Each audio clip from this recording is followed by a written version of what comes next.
Apple TV, which is on a real roll at the moment with making adaptations of classic sci-fi novels, is making an adaptation of Neuromancer, which is supposed to be out sometime in 2026. So we're going to talk about Neuromancer, the 1984 novel, which is best known for having inspired the film TheMatrix. Some people even think it's the adaptation of TheMatrix. It's also known for being connected to possibly being the first cyberpunk novel, but what exactly is cyberpunk? And people also know it as being a book which is hard to read. But is it? We are going to break all those things down for you. Welcome to Dragons and Aliens. I'm Jay and this is Simon. And on this channel, we talk about classic sci-fi and fantasy books and their adaptations. We always say we read them so you don't have to, but I think in this case we're definitely saying that you should read it, but we'll get to that.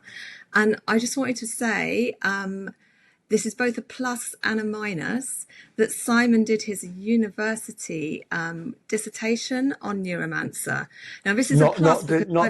Not dissertation. But I did do an exam on it. It was part of an exam. An exam. He has studied Neuromancer, so he knows it really well and has loads of really interesting thoughts about it. This is the plus. The minus is that when Simon talks about it, he tends to use university-style words like reification, which I will need to rein him back on.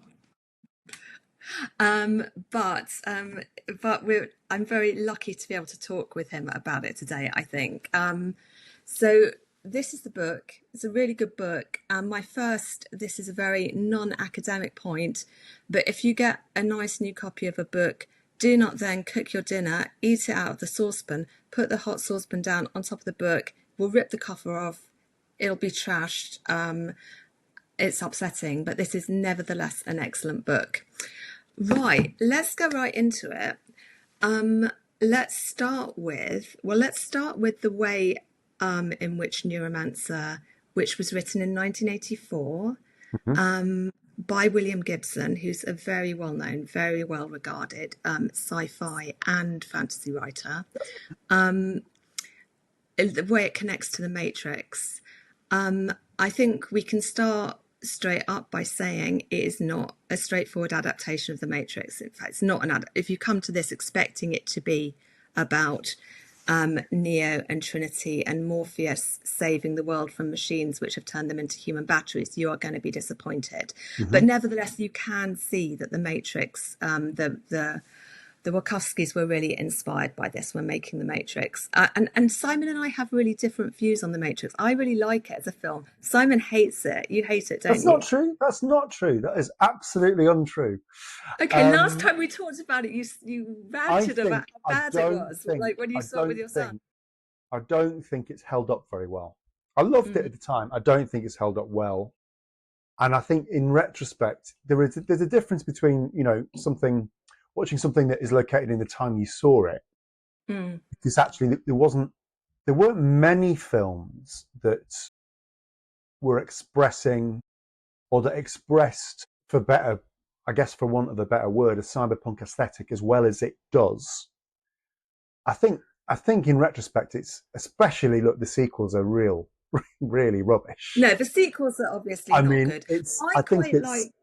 I think it's entertaining. My then 12-year-old enjoyed it.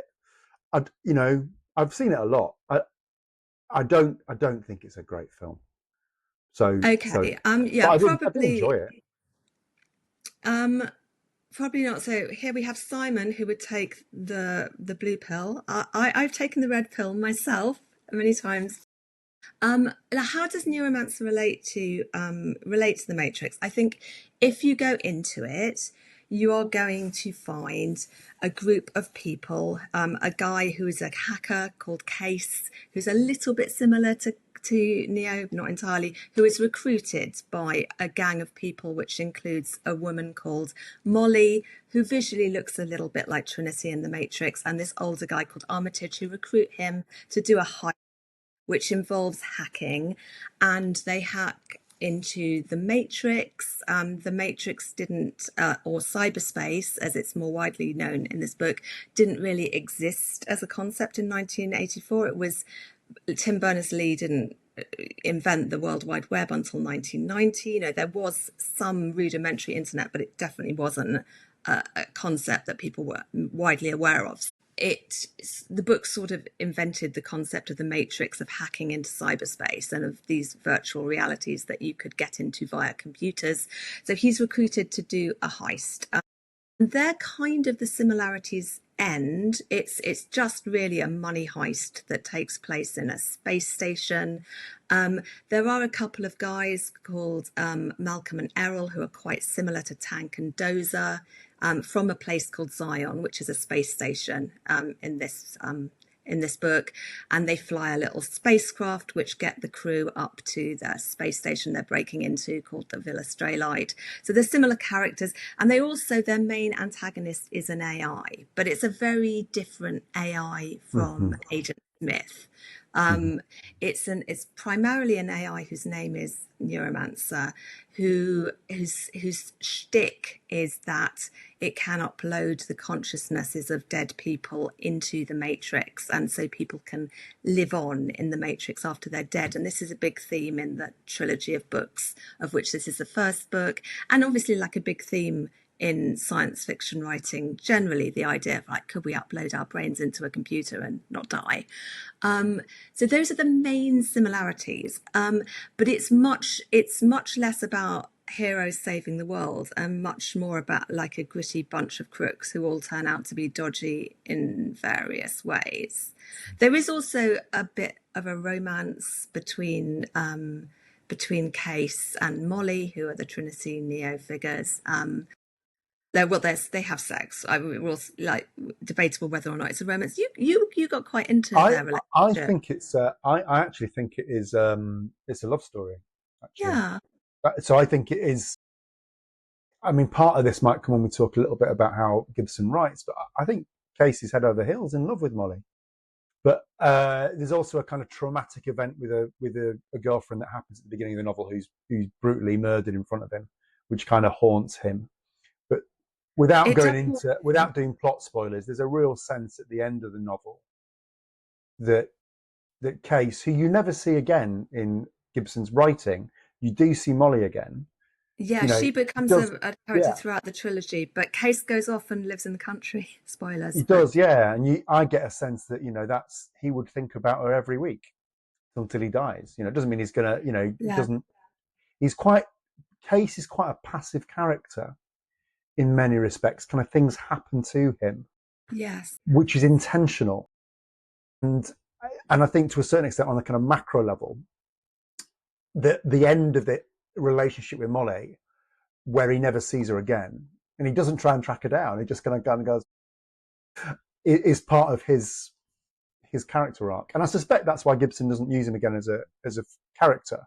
Although, I mean, I really like him as a character, and I'm interested to see. I think he's a light colour, and I push back a bit on the fact that he's passive. I mean, when we open the book, he's in this really bad situation in that he's 24-year-old hacker, and he's become really addicted to jacking into the Matrix, this alternate reality. And because he stole from some of his bosses, he's had his neurons fried, so he can't ever get back into the Matrix again, which he's addicted to. So he's absolutely desperate to get back into cyberspace. And so he accepts this quite dodgy offer from this dodgy guy called Armitage and his employee Molly, who's this very cool razor girl who looks a bit like Trinity. And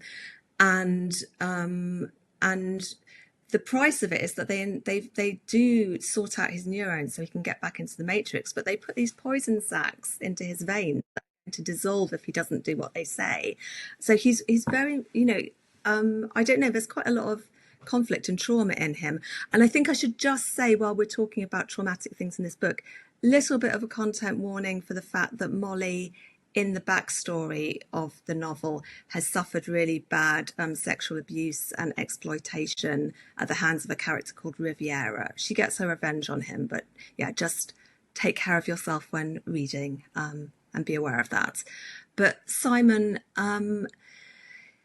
it's what is really, I think maybe we should talk about what cyberpunk is and how this book relates to it. Now, you said that TheMatrix was a classic cyberpunk film, which I think you I know a don't lot more know. about this I than don't. I me. think the aesthetic is cyberpunk, Yeah, or a I kind don't of, think yeah.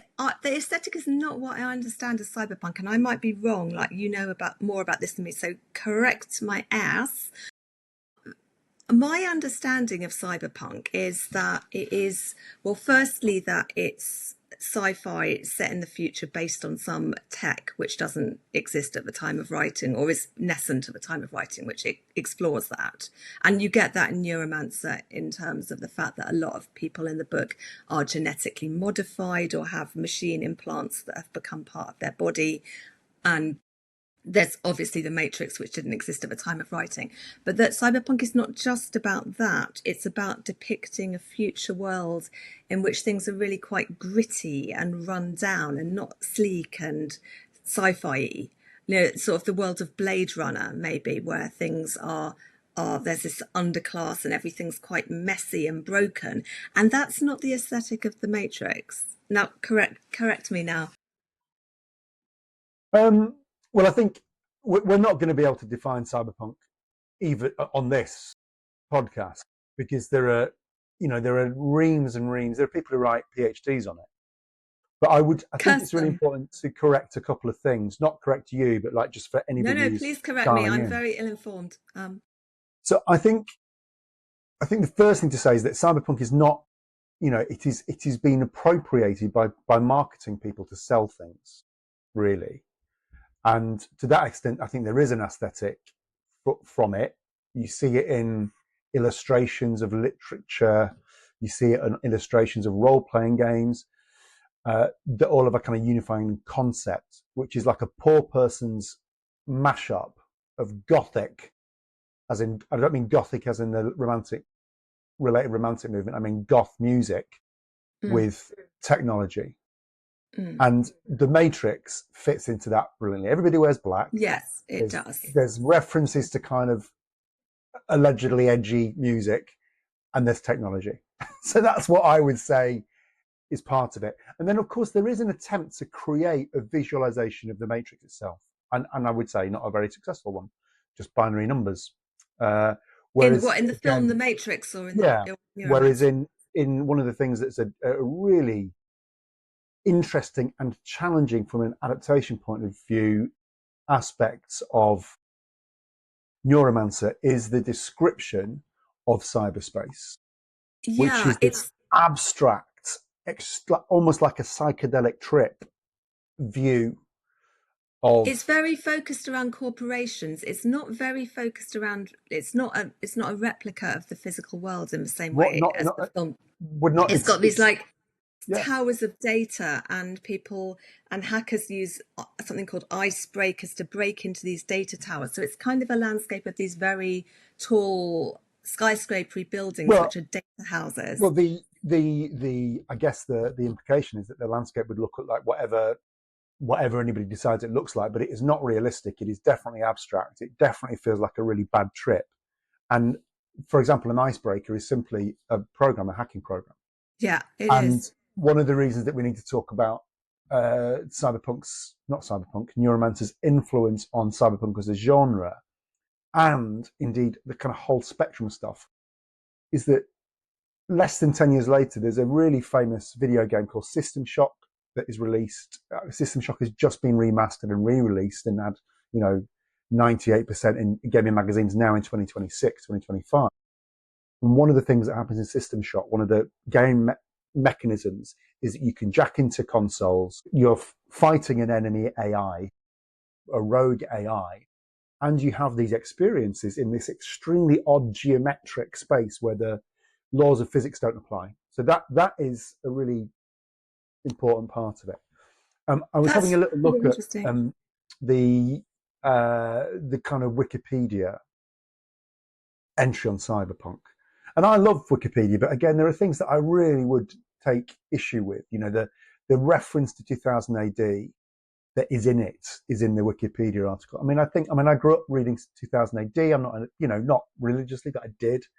And I would say that's a very different bit of genre. The only overlap is the word punk, really, with it.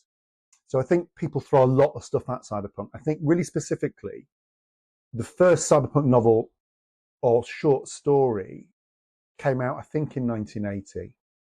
And I think it was interesting you mentioned the aesthetic of Blade Runner. I do, William Gibson, when he saw Blade Runner and was in the middle of writing Neuromancer, was panicked because he thought, they're going to think that I've nicked the ideas from this because the overlap is so clear or connected. But I think the two elements of cyberpunk are in the etymology of it. So there's a punk ethos to lots of the characters who are outcasts and outsiders. I think that needs to be a defining element of it. And the other is the cyber bit, which is that it's about what you would call transhumanism. I think would be a big, or what some people call the singularity, the merging of man and machine. I mean, I think this might be a good moment to seek a little bit into one of the things that we both like so much about Neuromancer, the book, is the incredible world building and the incredible writing that accompanies it. So what is the world? A big experience of reading the book Neuromancer is of being immersed in this very detailed, very vivid, incredibly well written world. And so what is this world? It's a world in which which governments are broken down, and the world is ruled mainly by these massive biotech companies that adapt people's bodies, and also by the Yakuza, these big crime gangs. And it's the interaction between the crime gangs and the biotech that kind of create the dynamic in the world. Most people in this world, or people who can afford it, are genetically modified or cybernetically modified in some way. Like, for example, Molly is called a razor girl because she has these these knives that emerge from her fingers when she goes like this, and she also has not mirrored sunglasses but actual eye implants, which just like mirrored lenses that like aviators that she can't remove them. Basically. She can't remove them, and most of the characters have a robot arm or something, and people can also change their faces, like very dramatically. People can alter their face to look like a famous film star, which becomes quite important in later books for plot reasons. So it's a world in which you can genetically alter yourself, and it's largely set well, we start in various sort of under crime ridden underworlds in city. We start off in Night City in Chiba, which is in Japan, and we move to the Sprawl, which is a kind of vast metropolis which now covers the eastern seaboard of the US. And it's very gritty and vivid and messy. And we talked about this before when we talked about this, that it's quite... although we have to say that on Dragons and Aliens we did not condone the taking of any illegal drugs, it's sort of quite cool in that, like, all the characters are wearing these cool clothes and they're imbibing various substances, which we do not condone. But it's that kind of cool, messy, punky world, which is fun to read. Yeah, I mean, I think the world building is really important in it and impactful. I mean, the visual references of Blade Runner are a really good mental image for that. And it's worth noting, of course, for anybody who doesn't know, that Blade Runner, which is an adaptation of a Philip K. Dick short story called An Android's Dream of Electric Sheep, which was written a long time ago in the 60s, right? 68. So not that long before Neuromancer, not really, but that bears very little resemblance to Blade Runner as the plot of Blade Runner, really. It's very, very different from the source material. The kind of location of the novel in Japan to start is really important. That is a huge trope in cyberpunk, generally speaking, which is the dominance of Asian tech in cyberpunk generally is what you find, whether that is Korean, Japanese, Chinese, and the degradation of America, right? Yes. Which is really important. So the idea that America is not kept up with the technological advances of those East Asian countries.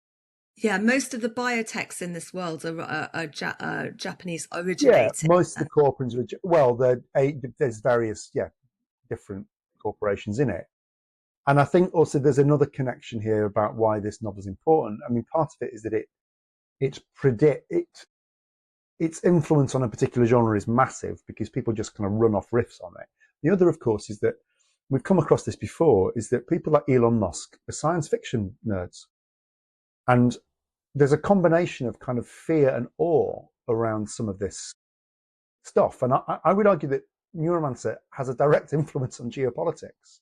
Well, it All the does, and it's going to be conversations, really interesting watching yeah, it but let me now. just finish, Jade. All the conversations that are happening around the literally on a geopolitical level around where we need to compete with these East Asian companies are born out of I think this visionary idea that America would be degraded in the future, which I think is, I think we underestimate that impact in its power. Sorry, I just wanted to finish that point because my brain was about to Yeah, turn well, off. it's interesting now that you see this in relation to the advent of AI with Chinese, what's it called, DeepSeek, the Chinese AI being arguably more powerful than ChatGPT in Western iterations. And this is a book about AI, about man's battle with an AI, and we're adapting it now at a time when generative Yeah, yeah, AI suddenly exploded in our culture, and we don't really know what the impact is going to yeah, yeah. be.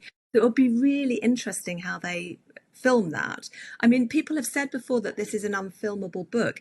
I think I've read that it's now filmable because we can use AI, which is kind of ironic, I right? run it. Yeah.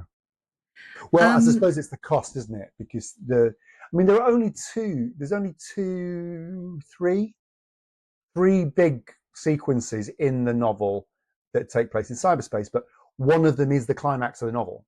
So there are two at the end of the novel. There are two parallel yes. um, bits of action going on. One of them's some action that is happening in the real world, which is Molly Millions, who's effectively a kind of she's also like she's an assassin thief breaking Yeah, into this I would say villa that. and being hunted by a genetically cloned ninja, which is all very tense. Yes, And then very the tense. other is Casey's race against time to crack the ice around the original AI that you meet in the book that is Wintermute. So again, we don't Wintermute. want to get into plot spoilers, or it's quite a complex plot involving what the AI is or isn't, because there is more than one AI in it. But that is, and so that climax is happening simultaneously. And there's a bit of literature, it works really well in the same way you might have two parallel strands in a thriller. The difficulty adapting it is that one is in this abstract, non-physical, psychedelic trip version of the internet, which is cyberspace. And so, what do we think about whether it's a hard book to read? Like, I would say, I know you're going to say no. I'll just say, I think it's an incredibly well written book. I think it's one of those books that really crosses over from being a work of genre into being a work of literary fiction. It's that good. The language is amazing. I've initially tried to listen to it on audiobook and I found it too dense to listen to on audiobook. You actually have to see the words on the page and kind of mull them and absorb them for their beauty and craftedness. So I found it a little bit hard to read in that it required concentration, I suppose. What's your take on it, Simon? I think that's a good. I mean, I think that's a good way into it. As we do more of these recordings about specifically science fiction and fantasy literature, I think we will discover that we will talk about the fact that there are books that we admire because they're interesting in terms of world building, but are not particularly well crafted Yeah, in terms of the language that is used. And we might also discover books that are really well written, like this, that you know that have a deliberate style to them. You know, Gibson is he is he's so much developing a about style. style. As a writer, Yeah, he's he's a just stylist. he is kind of the king of world building. Like he's very prolific, and I haven't by any means read all of his books, but the book I've read all the other books in the Sprawl trilogy. There are two further books which we'll talk about in another session, and there's also book of short stories, Burning Chrome, which kind of goes with it. But I have read one of his other books called The Difference Engine, which is widely credited, I think, rightly with having invented steampunk. It's co-authored with William Sterling, and it's set in Bruce Sterling. Sorry, Yeah. Set in the late Victorian period. But that also is like his detail, the language is incredible, and his level of research and world building is really quite extraordinary. So I would say it's really repays reading. You know, it might not be the easiest book to read in the world, but it is so good. And his strength is in visually painting this world, and the detail, the level of detail. It's a really interesting world, because some things about it are incredibly prescient, like his way he writes about AI, the way he coins the terms of matrix and cyberpunk. And some things really aren't, like he's depicting this future world in which everything is really high tech, but people still use fax machines and have address notebooks where people write by hand. So some bits are accurate and some bits aren't, but all of them are so lovingly painted. Yeah, it's interesting. There are no mobile phones in it, which is always a bit odd. Phones. Yeah, that's a good point. And that is a point of connection with the Matrix. Everyone is jacking into the Matrix by calling up on landlines, and there are phone booths. So that is similar to the film. Yeah, I mean, they jack in with this. You've got, like in the Matrix, you've got you surgically, you have an implant in terms of jacking in, which again, we should talk about with the influence on various bits of literature later on. I mean, I don't think it's a hard read, but I think it's an adult read. Like, it's a book by an adult, written for adults. It's not young adult fiction. There's a challenge for you listeners. You're an adult. Can you read this book? By which I mean also, and it requires, it's not a read. I read, like lots of people, I read books that don't require a lot of attention when I'm tired. It requires a little bit of engagement. So do we all. Yeah. But it is certainly not as difficult to read, I wouldn't say, as I'm trying to think of something in the middle of our genre, but it's much easier than reading Joseph Conrad, I'd say, or even for me, Charles Dickens, if I'm honest. It's and it's really good. Like, you will be a better expanded person who has expanded your cultural horizons if you read this Great book. story. It's a really good. It's a great ripping yarn, right? I'm not sure it's a ripping yarn. I think, I don't know. William Gibson does this thing, and I've read it. I've read all his Neuromancer books, and I find it. This might just be me being rubbish, which has happened many times and maybe happening here, but I find it's quite hard for me to understand what is going on plot-wise. I only really get what is going on plot-wise on a second read, maybe even a third read. And I have this feeling, it's a suspicion, but that he's doing it deliberately, that he creates this world because it's so rich and so confusing. He creates this world where you, as the reader, are having a similar experience to the characters in the world. You're going into this world where so much is going on, so it's so confusing. It's hard for the characters to make sense of it, and you, as the reader, are going through a sort of similar process in trying to extract the meaning of the plot. But I would say that is a trope of noir literature. So that's nothing to do with science fiction. He's writing in that. If you've read any who wrote it? The Big Sleep. My mind's gone blank. Philip Marlowe being the character in The Big Sleep. That genre, Daniel, Dashiell Hammett, that is almost certainly as big an influence on Gibson as science fiction. That's and interesting. punk I haven't culture. read a lot of crime noir stuff. So I think that's very, very clear. I was reading a couple of years ago a fantastic series of novels by a guy called Philip Kerr, which are noir novels set in the pre-war Germany in Berlin. And it's the same thing. You're completely like, I don't know what's going on, because the character doesn't know what's going on. And we have one person's perspective. Like to me. So we only get the novel from Casey's perspective. You're never dropped into anybody else's mind. It's literally what he is experiencing. which is part of Yeah, that. and it's confusing, right? Without having too many spoilers, he's recruited by this guy called Armitage, who seems to be ex-military, has done some mysterious military operation in the form in Russia that has possibly driven him mad. But then it turns out that Armitage is not actually the person who hired them, it's actually an AI who is operating through Armitage. And so it is quite confusing and complex, and who can you trust? And what and also playing with different levels of reality as well, because one thing, there's not just jacking into the matrix in this book, there's also something called sims, which is a way in which you can use the same technology to jack into the visual and auditory experience of another character and Yeah, see. This is used in this world as entertainment. Like, a lot of people pay money to go into the senses, sense, hearing, feel, of famous people who are known as sim stars. But Case also uses it in this novel to jack into where Molly is. So when he's jacked into Molly, he can see what she's feeling and what she's thinking, and he keeps flipping. He flips when they're in the mid heist. He flips between being inside Molly and being in the Matrix, and that is massively confusing because he's flipping between two not realities.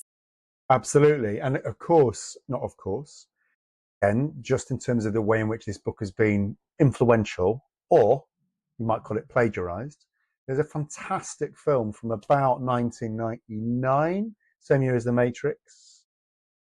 No, Matrix is earlier than that, isn't it? Anyway, called Strange Uh, Days by Catherine Bigelow, no, in which Matrix is late. Matrix is 1999. Oh, did you say 1999? That's the year of the Matrix. I'm 99, completely. that's what I went for, yeah, Yeah. something like that. But Strange Days by Catherine Bigelow, Oh starring Ray yeah. Fiennes and Tom Yeah. Sizemore, and is content warning about that, but is entirely What's the about content warning, Simon? Let our listeners know. sexual violence against women. Okay.